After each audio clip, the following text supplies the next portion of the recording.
Presented by SKDJ Sound. SK recording studio Delhi.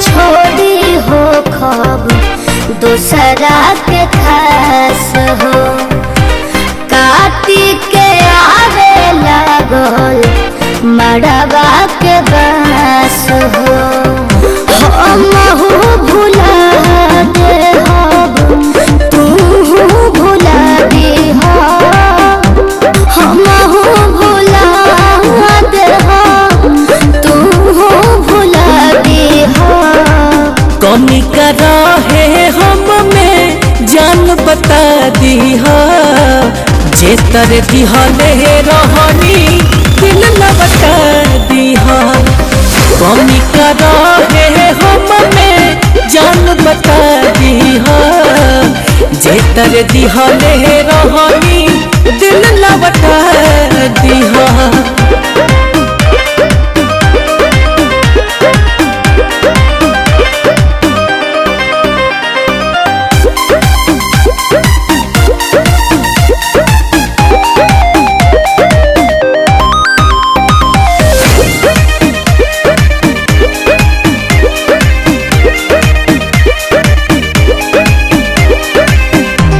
बनी मजबूर हम घर परिवार से पीछा छोड़ावत नहीं खी अपना हो प्यार से। नया नया घर मिली नया मिली साथी जहर खा के मोहरा तोहरा सुहागे के राती आग जवन लागल होखे ओकरा के बुता दी हो आग जवन लागल होखे ओकरा के बुता दी हो।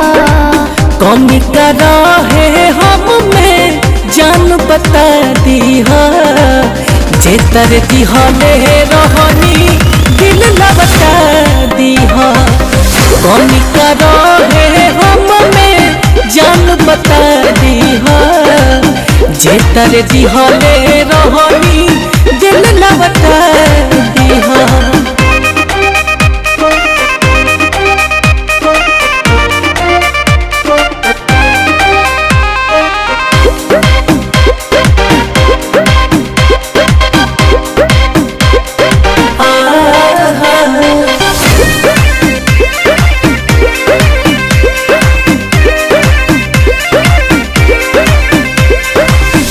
तहरा संग कभी मासूम करत नहीं घात हो सोची हो कि अतने दिन के रहे तो से साथ हो तू नहीं रहबू के राखी मोर ख्याल के केहू नहीं पूछी तहरा गगन विशाल के सोझा हमारा फीलिंग अपना हंस के जता दी हो सोझा हमारा फीलिंग अपना हंस के जता दी हो। कमी कर रहे हम में जान बता दी हो जे तर दिहले रहनी दिल न बता दी हो कमी कर रहे हम में जान बता दी हो जे तर दिहले रहनी दिल न बता दी हो। SK recording studio Delhi.